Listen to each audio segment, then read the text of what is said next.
OK, alors, allô, un petit PowerPoint pour t'aider à placer les choses avant ta lecture. Comment est-ce qu'on va faire ça? Ben, tu peux utiliser le matériel des pages 145 à 153 dans ton matériel complémentaire. Ça correspond aux figures, équations et tout ça qu'on va voir dans la présentation. Et je vais procéder de la façon suivante. Donc, on va commencer par regarder les valeurs normales. Ensuite, on va faire quelques définitions. On va parler des problèmes de nature respiratoire qui peuvent être une acidose ou une alcalose. Puis ensuite, on va regarder les problèmes métaboliques qui peuvent être également acidose ou alcalose. Et quand je vais te parler de l'acidose métabolique, on va regarder le concept de trou anionique. Alors, c'est parti, on y va. Pour les valeurs normales, le pH normal varie de 7,35 à 7,45. Puis il y a un chiffre qui est important, c'est 7,40 qui est comme le pH idéal. Ta PCO2 devrait varier entre 35 et 45 mm de mercure. Les bicarbonates de 22 à 26 mmol par litre. Donc ça, tu n'as pas le choix. Il faut absolument savoir ça par cœur. Et dernier petit rappel, l'équation pour calculer le pH. Je vais l'utiliser continuellement pendant la présentation. Mes définitions maintenant. Alors, je vais parler d'une acidose si mon pH est en dessous de 7,35. À l'inverse, je parlerai d'une alcalose quand mon pH sera plus grand, plus élevé que 7,45. Il y a deux causes au désordre. Ils peuvent être de nature respiratoire ou de nature métabolique. Si c'est respiratoire, c'est parce que c'est la PCO2 qui est en dehors des valeurs normales, alors que si c'est métabolique, c'est la concentration molaire volumique des ions bicarbonate qui est en dehors des valeurs normales et qui permet d'expliquer le désordre. Un diagnostic va donc avoir une nature, une cause, et il aura 3 stades qui dépendent de la compensation. Donc, je te rappelle, compensation, elle peut être respiratoire ou rénale. Et dans les deux cas, ce qu'on veut, c'est de ramener le pH, et absolument le pH, dans la zone normale. S'il n'y a pas de compensation, on est en phase aiguë. Si les mécanismes de compensation ont commencé à agir, mais n'ont pas ramené le pH dans la zone normale, on dit qu'on est au stade partiellement compensé. Et lorsque mon pH est revenu dans la zone normale, on dit que le désordre est chronique. Comme dans maladie pulmonaire obstructive chronique. Alors là, on va y aller désordre par désordre. Premier désordre, l'acidose respiratoire. Donc, si je te dis acidose, ça veut dire que ton pH est en dessous de 7,35. Respiratoire, ça veut dire que c'est la PCO2 qui est à l'origine du désordre. Pour avoir une acidose, il faut que ta PCO2 augmente. Si je regarde mon équation, s'entend, je fais augmenter ma PCO2. Elle est au dénominateur, donc qu'est-ce qui va se passer avec mon pH? Eh oui, tu as tout compris. Mon pH va diminuer. Donc, une augmentation de la PCO2 au-dessus de 45 mm de mercure entraîne une acidose respiratoire. Au stade aigu, on n'a pas de compensation. Alors, comment est-ce qu'on va faire ça? On va aller regarder nos bicarbonates. Parce que là, on va avoir analysé la PCO2, on va avoir analysé notre pH. Donc, qu'est-ce qui va nous rester comme paramètre à regarder? Les bicarbonates. Si les bicarbonates sont normaux, donc entre 22 et 26 mm de mercure, on va être au stade aigu. Autrement dit, quand je suis au stade aigu, mon pH est diminué, puis quand je dis diminué, là, ça veut dire en bas de 7,35. J'ai une PCO2 qui est augmentée, ce qui veut dire qu'elle est en haut de 45 mm de mercure. Et mes bicarbonates sont normaux, donc ils sont entre 22 et 26 millimoles par litre. Ça va pour le sens des flèches? Maintenant, comment va se faire la compensation? la compensation, je te rappelle, elle est toujours double. Hein? Elle peut être respiratoire. Et au bout de 24 à 48 heures, on aura aussi une compensation rénale qui va se faire. Ma PCO2 a augmenté. Je me retrouve donc en acidose. J'ai un excédent de H+ par rapport aux conditions normales. Donc, je vais stimuler les centres respiratoires. Si je stimule mes centres respiratoires, j'ai une hyperventilation, ce qui va avoir pour effet de, idéalement, diminuer la PCO2. Parfois, on arrive à contrôler les choses uniquement en hyperventilant. Si l'acidose respiratoire est bien installée, alors là, à ce moment-là, il va falloir qu'on donne le temps à la compensation rénale de se faire. Et là, je te rappelle, je suis en acidose respiratoire, donc j'ai une augmentation de ma PCO2. Je vais donc avoir, rappelle-toi le processus, là, on passe du sang aux cellules tubulaires, puis ensuite on s'en va dans le filtrat. Donc, ma diffusion du dioxyde de carbone va augmenter. Si j'augmente le dioxyde de carbone, j'augmente les H+. Donc, je vais avoir plus de H+ qui vont sortir, plus de Na+ qui vont rentrer, mais surtout, je vais former plus de bicarbonate. Ce qui va dans le sens de ce qu'on veut, hein? Puisque ma PCO2 a augmenté, il faut que j'augmente les bicarbonates. Donc, si on augmente la réabsorption de bicarbonate, on augmente la concentration des bicarbonates dans le sang. Donc, qu'est-ce que je vais avoir comme paramètre si je suis dans une acidose respiratoire partiellement compensée? Et ça, c'est vraiment caractéristique du stade partiellement compensé. Si tu regardes, tu n'as aucune valeur normale. Ton pH est diminué, ta PCO2 est augmentée, tes bicarbonates sont augmentés. Tout le monde est dans le champ, on est au stade partiellement compensé. Et là, les mécanismes de compensation vont continuer à jouer. Donc, on va réabsorber des bicarbonates jusqu'à temps qu'on revienne à un rapport normal de l'ordre de 20 pour 1. Donc, 20 bicarbonates pour 1 dioxyde de carbone en millimoles par litre. À ce moment-là, la compensation est complète et on va qualifier le désordre de chronique.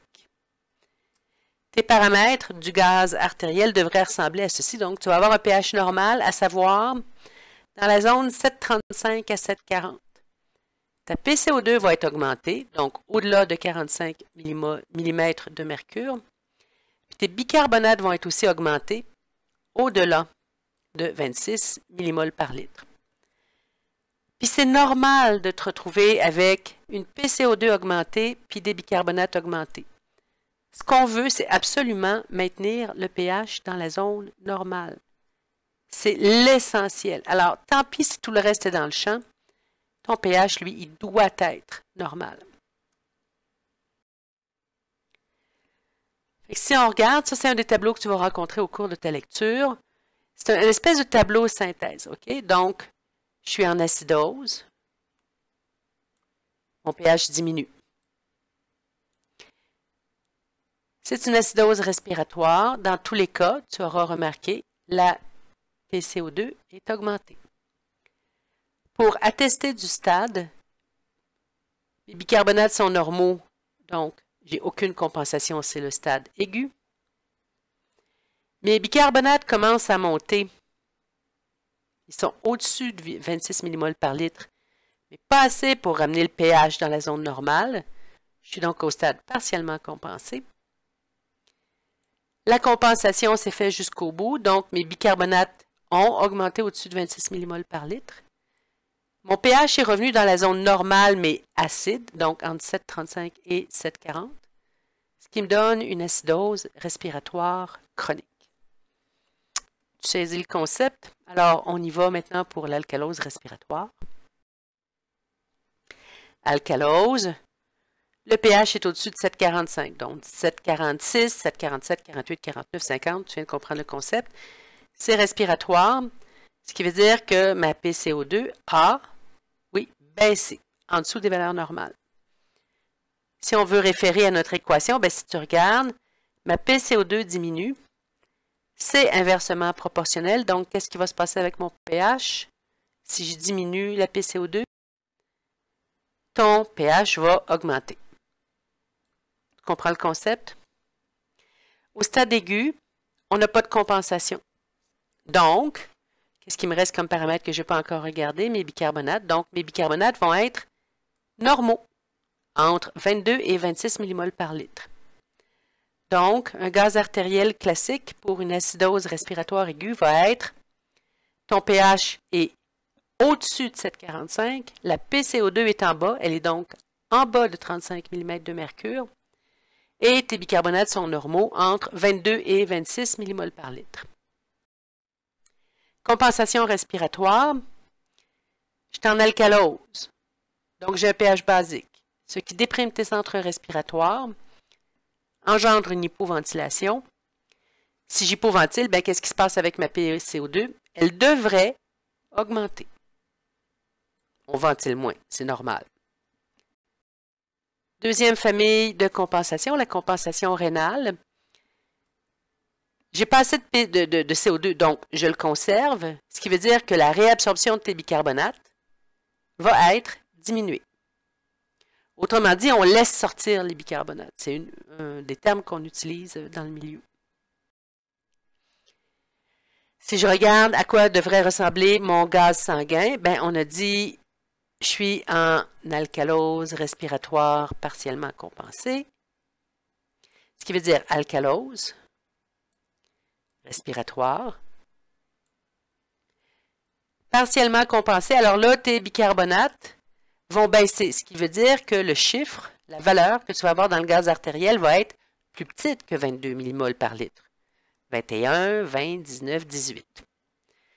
On va continuer à avoir une compensation qui va se faire jusqu'à temps qu'on revienne à un rapport bicarbonate pour dioxyde de carbone en millimol par litre à 20/1.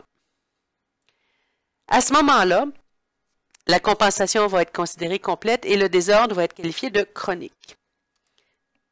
Pour une alcalose respiratoire chronique, les gaz artériels typiques ont les valeurs suivantes, à savoir un pH normal qui va se situer dans la zone des alcaloses chroniques de 7,40 à 7,45. On a dit que c'était une alcalose respiratoire, donc ta PCO2 est diminuée. Et encore une fois, tu auras remarqué que la compensation se fait dans le même sens que ce qui a engendré le désordre. Ma PCO2 a baissé. Que vont faire mes bicarbonates? Ils vont aller dans le même sens, ils vont baisser. Et ça, c'est caractéristique des désordres simples. Petit tableau résumé. Donc, une alcalose, le pH augmente. Elle est respiratoire parce que ma PCO2, elle est tout le temps diminuée, peu importe le stade.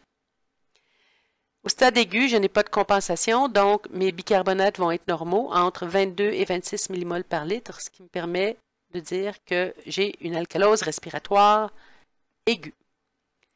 Lorsque la compensation se fait, les bicarbonates diminuent, c'est-à-dire qu'ils vont dans le même sens que ce qui a engendré mon désordre. Et quand je dis diminue, ben ils sont plus petits que 22 mmol par litre, donc 21, 20, 19, 18. Encore une fois, partiellement compensé, tu noteras que tout le monde a une valeur anormale. Le pH, la PCO2 et les bicarbonates. C'est typique des désordres partiellement compensés. Dernier stade, la compensation est complète, donc mes bicarbonates ont baissé, ma PCO2 a baissé. Par contre, mon pH revient dans la zone normale, 7,40, 7,45, ce qui me permet de dire que je suis rendu au stade chronique.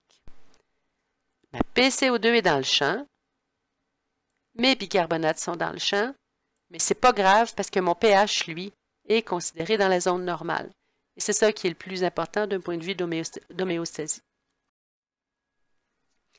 On passe aux acidoses maintenant. Alors, acidose métabolique. Acidose, le pH est en dessous de 7,35. C'est métabolique parce que mes bicarbonates ont baissé. Si on revient à notre équation, mes bicarbonates baissent. Qu'est-ce que ça va faire sur le pH? Eh bien oui, ton pH va baisser. Stade aigu, il n'y a pas de compensation. Donc, qu'est-ce que tu penses qui va se passer avec ta PCO2? Ta PCO2 va être normale. Donc, ici, j'aurai un pH en bas de 7,35, des bicarbonates en bas de 22 mmol par litre et une PCO2 qui va être entre 35 et 45 mm de mercure. Compensation respiratoire. Je suis en acidose, ça stimule mes centres respiratoires, on augmente la ventilation. Qu'est-ce que ça va avoir comme effet? On vient de diminuer la PCO2. Compensation rénale, j'ai diminué mes BIC. Ou l'autre façon d'avoir une acidose métabolique, c'est d'avoir un excédent de H+. Puis on va voir dans quelques minutes comment distinguer l'un de l'autre grâce au trou anionique. Dans les deux cas de figure, on va excréter davantage d'ions H+, et on va augmenter la réabsorption des ions bicarbonate. Donc, si je regarde maintenant à quoi ressemblerait mon gaz artériel, alors pour une acidose métabolique partiellement compensée, encore une fois, je te souligne partiellement compensée. Qu'est-ce qui se passe dans partiellement compensé? Tout le monde est dans le champ. Donc, j'ai une acidose d'origine métabolique. Les bicarbonates ont baissé. J'ai un début de compensation. Mes bicarbonates ont bougé dans le même sens que ce qui est à l'origine du désordre, mais pas suffisamment pour être revenu dans ma zone normale. Les mécanismes de compensation vont se poursuivre jusqu'à temps qu'on revienne au rapport normal. Et à ce moment-là, mon désordre va être chronique. Gaz artériel classique pour une acidose métabolique chronique. Alors, mon pH est dans la zone normale, entre 7,35 et 7,40. Donc, 7,35, 7,36, 37, 38, 39, jusqu'à 7,40 inclusivement. Le désordre est d'origine métabolique, donc les bicarbonates vont avoir baissé. Ma PCO2 va aussi avoir diminué. Quand je dis bicarbonate baissé, c'est en bas de 22 mmol par litre. Quand je dis PCO2 baissé, c'est en bas de 35 mm de mercure. Le tableau, prends le temps de le regarder puis de vérifier si c'est bien cohérent avec ce qu'on a vu jusqu'à date. J'ai dit acidose métabolique. Donc, peu importe le stade, tes bicarbonates seront plus petits que 22 mmol par litre. Il nous reste à regarder le paramètre qui reste. Donc, si ma PCO2 est normale, entre 35 et 45 mmol par millimètre de mercure, le stade est aigu. Si la compensation a commencé à se faire, mes BIC, oui, ont baissé. Donc, mes bicarbonates vont baisser. Quand je dis les bicarbonates vont baisser, c'est en bas de 35 mm de mercure. Si le pH demeure en bas de 7,35, on est au stade partiellement compensé. Par contre, si mon pH est entre 7,35 et 7,40, à ce moment-là, je suis au stade chronique. Bon, le trou anionique. Le trou anionique, c'est une mesure des anions qui ne sont pas dosés. Par exemple, l'anion lactate, quand on va faire une crise d'acidose lactique. L'anion bêta-hydroxybutyrate, qu'on retrouve en quantité importante quand on a une acidocétose diabétique, une acidocétose alcoolique ou une acidocétose de jeûne. L'anion salicylate, chez les personnes qui sont intoxiquées à l'aspirine, ou l'ion oxalate, qu'on retrouve dans les cas d'intoxication à l'éthylène glycol. Si tu as la chance de travailler dans un centre hospitalier du centre-ville, tu risques d'être confronté à ça quelquefois. Ou l'ignon formate, qui résulte des intoxications au méthanol. Certaines personnes vont boire du méthanol plutôt que de l'éthanol quand elles sont vraiment très mal prises. Ça aussi, au centre-ville, tu vas en voir. Et on peut aussi avoir les ions sulfate et phosphate qu'on va retrouver dans des situations d'insuffisance rénale. Quand ces ions-là sont présents en quantité importante, ça va engendrer ce qu'on appelle un trou anionique élevé. Donc, trou anionique élevé. La valeur normale du trou anionique, elle est de 16. C'est des millimoles par litre parce que tout le monde est en millimoles par litre pour les concentrations osmolaires volumiques. Et il se calcule de la façon suivante. Donc, tu vas prendre la concentration des ions sodium et des ions potassium, tu les additionnes. Tu vas soustraire à ça la somme des concentrations molaires volumiques de tes ions bicarbonate et des ions chlorure. À quoi ça sert le trou anionique? Ça permet de distinguer la nature d'une acidose métabolique. Parce que on l'a vu il y a quelques minutes, une acidose métabolique, ça peut être la perte des bicarbonates ou l'accumulation d'un acide non volatile, une accumulation de H+. Et ça, dépendant de ce que tu as, les traitements qu'on va faire ne sont pas les mêmes. Alors, qu'est-ce que c'est que le trou anionique? Le trou anionique, la figure que j'utilise là, elle vient d'un site français, CUN, c'est un site français médical, donc il est très fiable. Puis je m'excuse si le fond te flash un peu dans la face, là, mais voilà. Donc, qu'est-ce que c'est que le trou anionique? On a dit que c'était Na+, plus